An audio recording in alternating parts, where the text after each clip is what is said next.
Well, you definitely know that you are a everyday carrier when someone asks you to borrow a knife and you ask, what for? How's it going, guys, and welcome back to Quentin the Gun Guy. As you saw in the title, it says, no, you cannot borrow my knife. Let's just throw this in with the Unpopular Opinion series.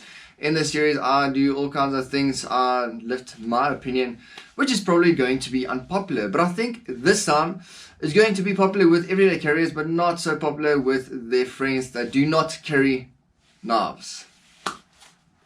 So as I said in the intro, when someone asks you to borrow a knife and you ask what for, it's not you being nasty, because, well, knives have different purposes. It's not like you can just use a knife for anything. They've got specific jobs.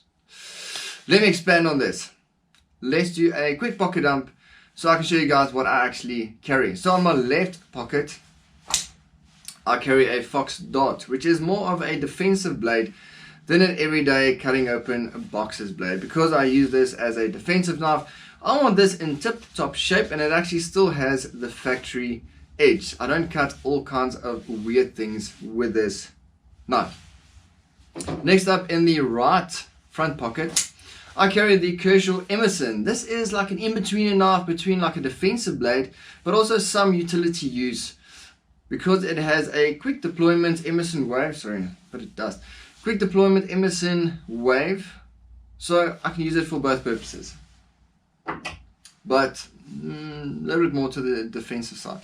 Right rear pocket, I've got my utility blade, which is a Kershaw Blur.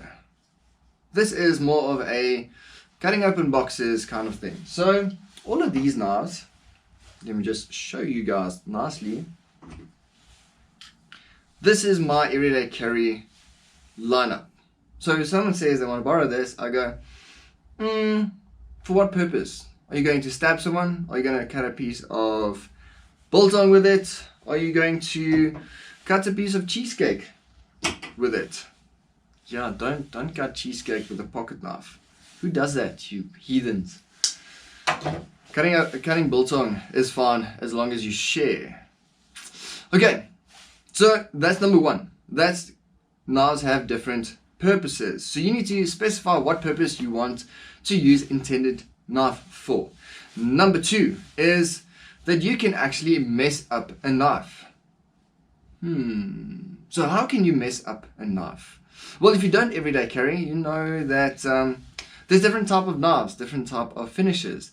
But I need to show you guys with a closer look. So you ask the question, how can I mess up a knife? A knife is a tool intended for a job. Well, as we discussed, there's a couple of different jobs.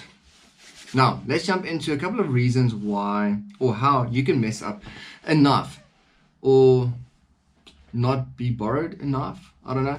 Number one is probably one of the highest ones on the list. If you are a everyday carrier or a serious everyday carrier with a big budget, is my knife is just too expensive for you to use. I don't want to borrow it to you because this knife costs about half the amount of your vehicle. No, I don't have a knife to show you that. I do have another selection of knives. Definitely not that expensive. Number two is someone that carries one of those Dijo knives. They know that they are a bit sensitive. They're not the strongest type of knife. So if you don't have a strong knife, it's a good chance that someone is probably going to break it if they want to do something stupid with it. Okay, those are two reasons. The third reason is a knife is made for cutting. So if you cut with a knife, it's going to wear down the edge. As we just discussed, I want my defensive blade to be in tip-top shape. Now, if you are stupid, you are going to damage the edge of the blade. Not ideal. This is my adamantine skimming, stupid sharp like a razor, and I really like to have a factory edge on my blades. So if you are stupid with a knife, it's probably going to mess up the blade. So next up is a serrated edged blade. Now, all of these knives are in my everyday carry rotation. Serrated edged blades, everyone knows that it's a bit of a pain to sharpen. It's really a pain. You need the right tools and you need the right skill set, which I do not have. So I'm not going to borrow you my knife because it's going to be a pain for me to try and resharpen that specific knife. Now, next up is Sentimental Value. I've got one knife like that. This is my Kershaw Storm. That sucked. Kershaw Storm 2. This is a bit of an old lady. This is an 06 edition. Now I've had this knife for the last 15 years. So do I want to mess up the finish that I've been looking so well after? And it has been sharpened, by the way. Yeah, I don't want to mess it up. It's got sentimental value. I'm not going to give it to you. Next up is the blade finish, which is a bit of a different one and difficult for not knife people to understand. Is that a knife isn't just a knife. It's not a tool for cutting. It's a piece of art. Really good example of that is my Pioneer Alox. You've probably seen this in a couple of posts or in some of my other videos. It's got these zebra scales. See how nice that is. Do I want it messed up? No, not really.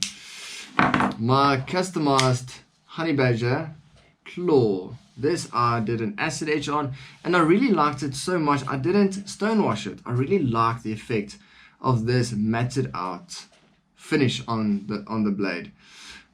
Problem with this is that it scratches really easily, which isn't ideal. I know with a knife it shouldn't scratch, but this I really like. It's almost more of a display knife or like a, hey, check my cool knife kind of vibe than it is an actual utility kind of knife. Okay, as you saw with my EDC, I've got a certain style going, or the black knife with a blacked out blade, and I've got that in my Kershaw Emerson, and I've got this in my Kershaw Blur as well. There's a bit of a finish on the blade. Do I want you to scratch it up being stupid and cutting something that you shouldn't be cutting? No, I do not. And that's how you mess up the blade. So I know that I'm preaching to the converted with this video. Why? Because you as an everyday carrier, you're probably watching this video because that's my type of audience. That's my type of people. I want you guys to send this video to your mates. That specific mate that never carries a knife but always wants to borrow yours. Okay. So let's say you successfully gotten your everyday carrier friend to borrow you his knife. There's one of 3 reasons. Number 1 is that you are in the trusted group of friends that's allowed to borrow a knife, which I question greatly, because if you are trusted to use a knife, then you know how to use a knife, or know that at least knives have different purposes.